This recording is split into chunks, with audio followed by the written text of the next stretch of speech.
Fast न्यूजचे प्रायोजक गोकुळ।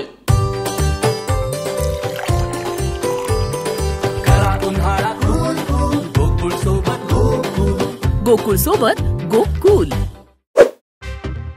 ही तर न्यायव्यवस्थेला थप्पड। केजरीवाल यांच्या भाषणावर ईडीचा आक्षेप, सर्वोच्च न्यायालयाचा भाष्य करण्यास नकार। भाजपचं सरकार कायम राहणार नाही, आज ना उद्या नक्की बदला घेईन, ममता बॅनर्जींचा इशारा। कांद्यावरून पंतप्रधान मोदींना प्रश्न विचारणाऱ्या तरुणाचा मला अभिमान, शरद पवार यांचं वक्तव्य। विधानसभा निवडणुकीपूर्वी राज ठाकरे शिवसेना पक्षप्रमुख होऊ शकतात, प्रकाश आंबेडकर यांचा अंदाज। मित्रानेच केली मित्राच्या मुलाची गळा चिरून हत्या, चिमुरड्याचा मृतदेह फेकला उरणच्या खाडीत। महाराष्ट्रात अनेक ठिकाणी मान्सूनपूर्व पाऊस, उन्हाळी पिकांचं नुकसान, आंबा पिकाला मोठा फटका। भारतीय फुटबॉलचा जादूगार सुनील छेत्री होणार निवृत्त।